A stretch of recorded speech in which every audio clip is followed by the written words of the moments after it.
નમસ્કાર. ચાલો આજે એક એવી વાર્તાની વાત કરીએ જે આપણે સૌએ બાળપણમાં સાંભળી છે. કાચબો અને સસલું. હા, એ જ વાર્તા. પણ શું આપણે એને બરાબર સમજ્યા છીએ? કારણ કે જુઓ, આ ખાલી એક દોડની વાત નથી. ના, આ તો એનાથી ઘણું વધારે છે. જીવનનો એક બહુ મોટો પાઠ આમાં છુપાયેલો છે. તો ચાલો આજે એને ફરીથી એકદમ નવી રીતે જોઈએ. આખી વાર્તાનો આધાર ખબર છે એક જ સવાલ પર છે કે ભાઈ આખરે જીતે કોણ? જેની પાસે કુદરતી ગતિ છે, જે ટેલેન્ટેડ છે એ, કે પછી જે ધીમે ધીમે પણ સતત મહેનત કરે છે એ જીતે? મતલબ કે ઝડપ વિરુદ્ધ સાતત્ય. તો આ સ્પર્ધામાં કોણ આગળ નીકળશે? ચાલો આપણે સાથે મળીને શોધીએ. તો કોઈ પણ સારી વાર્તાની જેમ આની શરૂઆત પણ એના પાત્રોથી જ થાય છે. અને અહીં આપણી પાસે બે એકદમ અલગ, એકદમ વિરોધાભાસી સ્પર્ધકો છે. એક તરફ છે આપણું ઘમંડી સસલું અને બીજી બાજુ છે એકદમ શાંત અને સ્થિર કાચબો. સસલાની વાત કરીએ તો એને પોતાની ઝડપ પર જબરદસ્ત અભિમાન હતું. એવું માનતો કે એને કોઈ હરાવી જ ન શકે. અને એટલે જ એ બીજા ધીમા પ્રાણીઓની મજાક ઉડાવતો રહેતો. અને એનાથી બિલકુલ ઉલટો કાચબો. એને પોતાની લિમિટેશન્સ ખબર હતી, પણ તોય એ એકદમ શાંત અને આત્મવિશ્વાસથી ભરેલો હતો. અને આ ઘમંડ જ ટકરાવનું કારણ બને છે. સસલાએ તો સીધો જ કાચબાને પડકાર ફેંકી દીધો. એના શબ્દોમાં જ તિરસ્કાર હતો. એને તો એવું જ હતું કે કાચબો એની સામે ઊભો પણ રહી શકે એમ નથી. પણ કાચબાનો જવાબ જુઓ, કેટલો શાંત, કોઈ ગુસ્સો નહીં, કોઈ આર્ગ્યુમેન્ટ નહીં, બસ એકદમ સરળ શબ્દોમાં પડકાર સ્વીકારી લીધો. આ જ તો બતાવે છે ને કે સાચો આત્મવિશ્વાસ ક્યારે દેખાડો નથી કરતો. એને પોતાની ધીમી પણ મક્કમ ચાલ પર પૂરો ભરોસો હતો. અને બસ સ્ટેજ તૈયાર હતું, ચેલેન્જ સ્વીકારાઈ ગઈ હતી અને જંગલના બધા જ પ્રાણીઓ આ અજીબ સ્પર્ધા જોવા માટે ભેગા થઈ ગયા હતા. બધા ઉત્સાહિત હતા. જેવું વિચાર્યું હતું એવું જ થયું. દોડ શરૂ થઈ અને સસલો તો જાણે તીરની જેમ છૂટ્યો. એક જ ક્ષણમાં તો એટલો આગળ નીકળી ગયો કે કાચબો ક્યાંય દેખાતો પણ નહોતો. પહેલી નજરે તો એવું જ લાગે કે રમત શરૂ થતાં જ ખતમ થઈ ગઈ. પણ અહીંથી જ વાર્તા એકદમ રસપ્રદ વળાંક લે છે.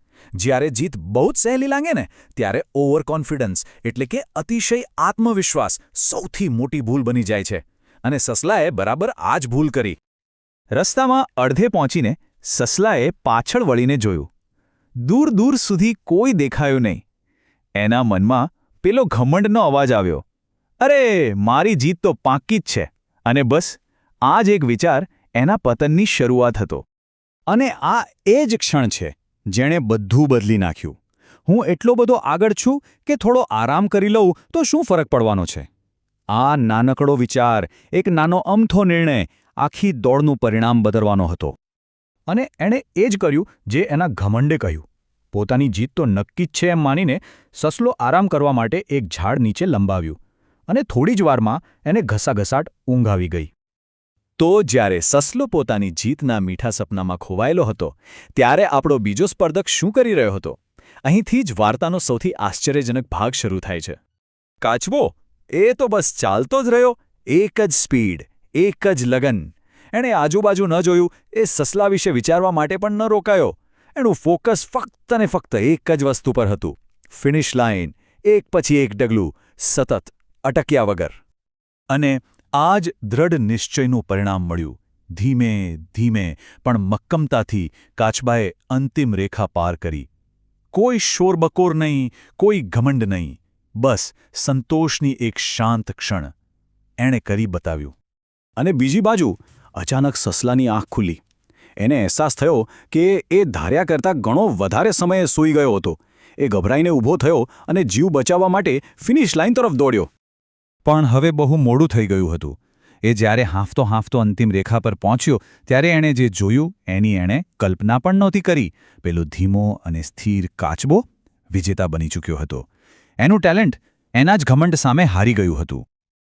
તો આટલી સામાન્ય દેખાતી વાર્તા આટલી ખાસ કેમ છે? પેઢીઓથી આપણે કેમ આ વાર્તા કહેતા આવ્યા છીએ? એનો અસલી મતલબ શું છે? ચાલો હવે એના સૌથી મહત્વના ભાગને સમજીએ.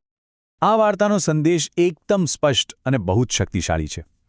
જુઓ, ટેલેન્ટ હોવું એ સારી વાત છે, એક શરૂઆત છે, પણ એ જ બધું નથી. જો ટેલેન્ટની સાથે મહેનત અને કન્સિસ્ટન્સી એટલે કે સાતત્ય ન જોડાય તો એ નકામું છે. આખરે જીત હંમેશા એની જ થાય છે જે હાર નથી માનતો, પછી ભલે એની ગતિ ગમે તેટલી ધીમી કેમ ના હોય. Slow and steady wins the race. આ જ તો છે આખી વાત. અને અંતે આ સવાલ આપણા સૌના માટે છે. જીવનની આ લાંબી દોડમાં કોઈ વ્યક્તિ સસલું છે કે કાચબો?